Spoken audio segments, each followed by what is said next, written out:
Quinta-feira, 15 de maio. Bem-vindas e bem-vindos à nossa segunda análise aprofundada do dia. Hoje, a gente mergulha num tema bem complexo que as fontes trouxeram, o uso da fé cristã, sabe, por projetos políticos autoritários. Isso tanto no Brasil quanto nos Estados Unidos. Exato. O material que a gente tem aqui detalha como esse uso, acaba distorcendo valores religiosos que são fundamentais, e isso vira, uma ameaça para a própria democracia.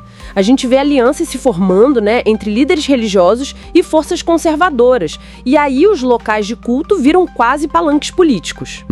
Vira palanque mesmo. Isso amplifica a intolerância, e acaba silenciando quem pensa diferente até dentro das próprias igrejas. O que me chamou a atenção é como isso parece ser algo sistêmico, não isolado. Sim, é bem por aí. E o que as fontes que a gente analisou destacam é que essa conexão, não é de hoje. É resultado de uma estratégia articulada há bastante tempo já. Ela consegue unir interesses religiosos, econômicos e também ideológicos.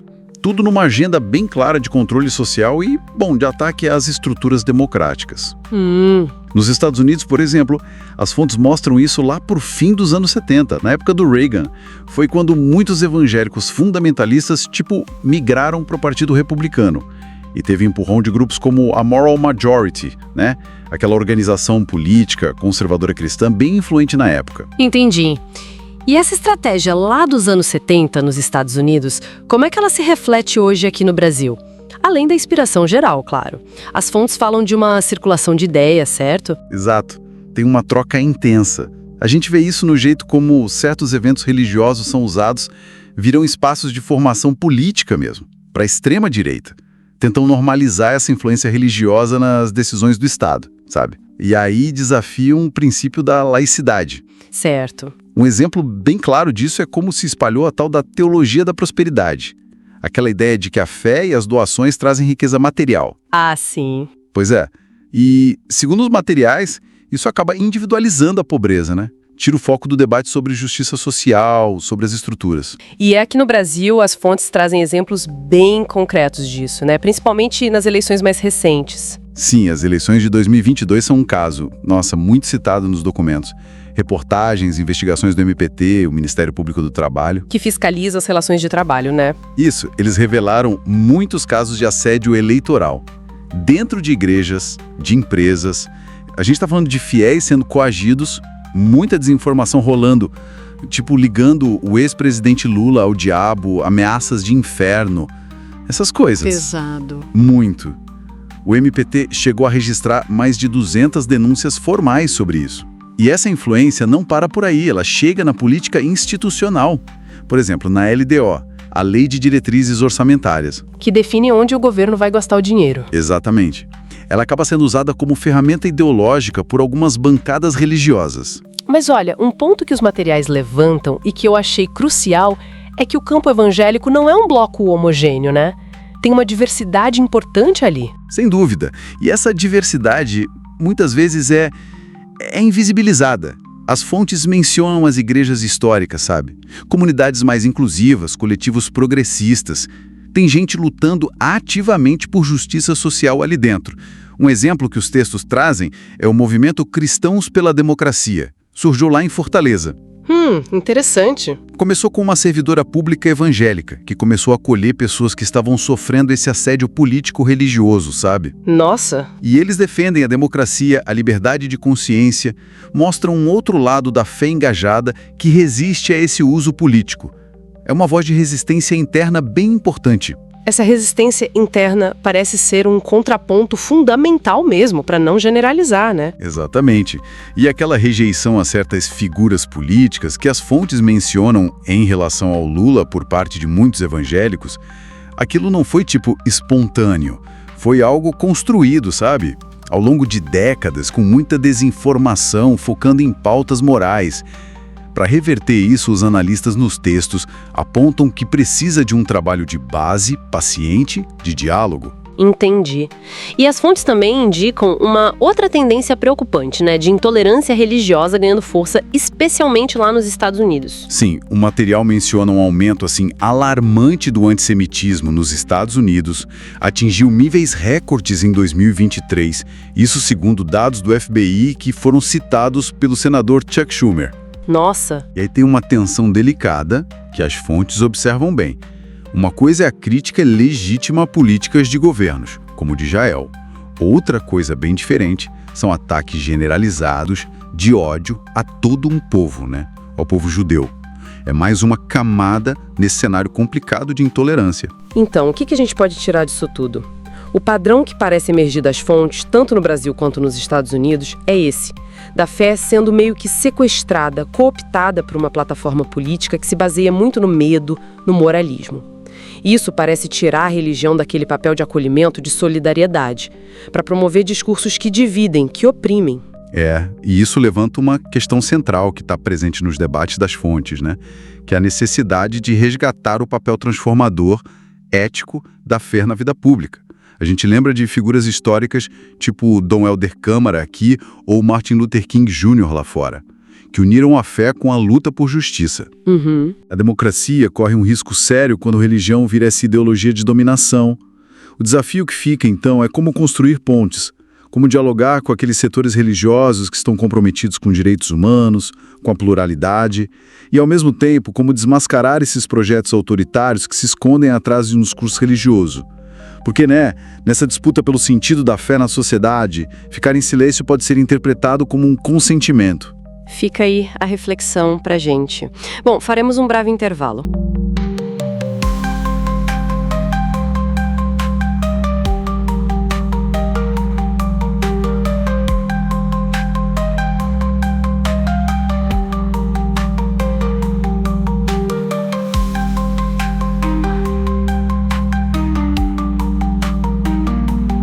Bom, de volta com a nossa análise. Então, a gente entra agora na última parte da nossa conversa, né?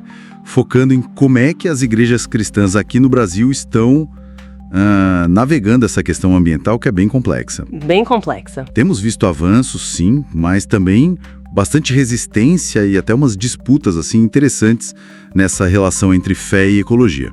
É um tema quente, né? Com a emergência climática e todo o peso da religião no país. Exatamente. E a gente mergulhou aqui nos achados da pesquisa do sociólogo Renan William dos Santos, lá da USP.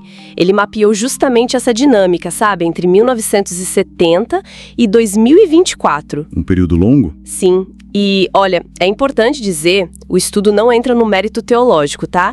Ele analisa como as relações sociais, as disputas por legitimidade, moldam o jeito como os grupos religiosos se posicionam sobre o meio ambiente. Entendi. E tem uma mudança, assim, bem notável, de uma ideia de salvação focada só no outro mundo, para uma que começa a incluir a preocupação com a salvação deste mundo também. Interessante essa transição. E como é que ela se manifesta na prática? Quais são, assim, as principais correntes de pensamento ecológico dentro do cristianismo brasileiro hoje, segundo o que ele encontrou? Olha, o Renan aponta 3 matrizes principais que coexistem, né? A primeira é a tal da ética da zeladoria da criação. Zeladoria? Isso, que coloca o ser humano como um administrador responsável pela natureza. Uma tarefa dada por Deus, entende? Certo, o cuidador. A segunda é a ecojustiça. Essa vê o cuidado ambiental como parte do cuidado com o próximo, né? Especialmente com os mais vulneráveis aos impactos ambientais. Conectando o social e o ambiental. Exato. E a terceira é uma espiritualidade que valoriza mais a sacralidade da natureza. Reconhecer o divino na criação, sabe? Sem necessariamente divinizar a natureza em si, mas vendo a presença divina ali. Entendi. 3 visões que parecem ter implicações bem diferentes na prática, né? E a gente vê isso acontecendo de fato, tem exemplos concretos. Sim, sim. E de formas bem distintas. Na Igreja Católica, por exemplo, o Papa Francisco foi um catalisador enorme com a encíclica Laudato Si. A Laudato Si, lembro bem, de 2015. Isso. E depois a exortação Laudate Deum, agora em 2023.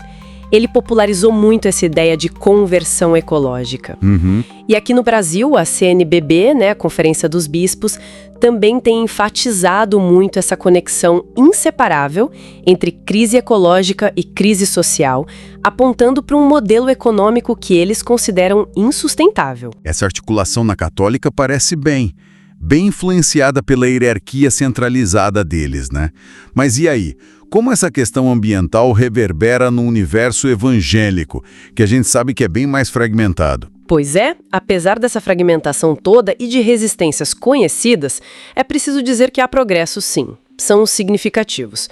Tem uma pesquisa do ISER feita na Marcha para Jesus. Na Marcha para Jesus? Sério? Isso é surpreendente. Bastante.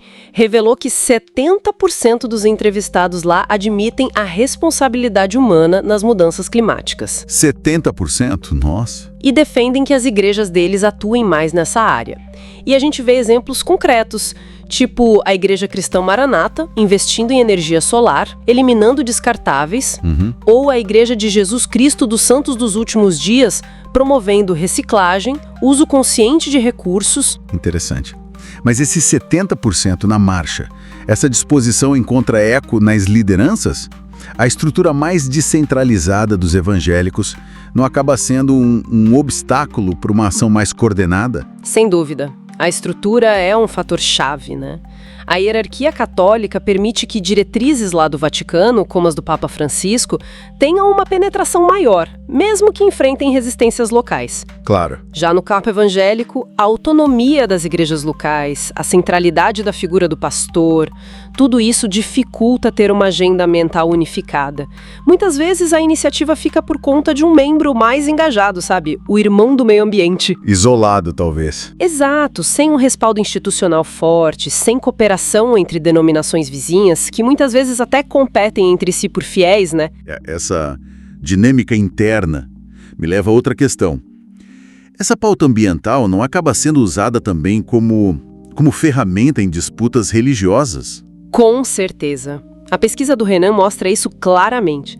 O discurso ecológico virou um campo de batalha simbólico. Como assim? Bom, grupos católicos podem usar a ecologia para criticar certas igrejas neopentecostais, aquelas ligadas à teologia da prosperidade, sabe?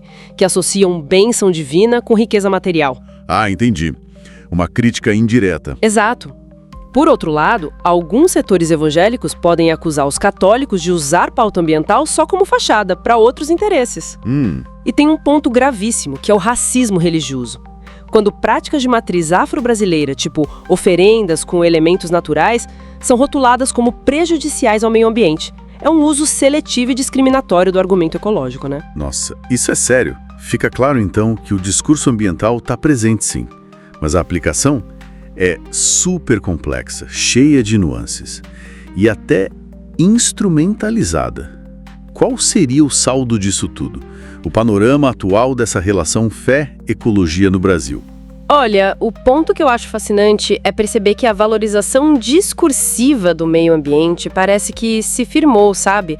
Até em segmentos que antes eram mais resistentes. O discurso pegou, então? Parece que sim. O grande desafio agora é a politização dessa ecologia dentro do espaço religioso. E aí, entendendo politização não no sentido partidário, mas como engajamento coletivo, sabe? Ação comunitária, compromisso compartilhado. Entendi. É um reconhecimento que está crescendo, de que zelar pela criação divina é parte essencial da vivência da fé. Muito bom, fica então a reflexão, né? Como é que a gente pode fortalecer essa ponte entre espiritualidade e sustentabilidade, superando essas disputas e focando no bem comum? Talvez, em meio à crise climática que a gente vive, escutar o que dizem os púlpitos e os altares seja tão fundamental quanto ouvir a ciência para encontrarmos as saídas. Uma pergunta essencial, sem dúvida, para a gente continuar pensando. E com essa provocação, a gente encerra a nossa conversa de hoje. Esperamos que tenha sido enriquecedor para quem nos ouve. Um abraço carinhoso e lembre-se, o podcast vai ao ar de segunda a sexta, às 7, meio-dia e 17 horas, e também aos sábados, ao meio-dia. Até a próxima!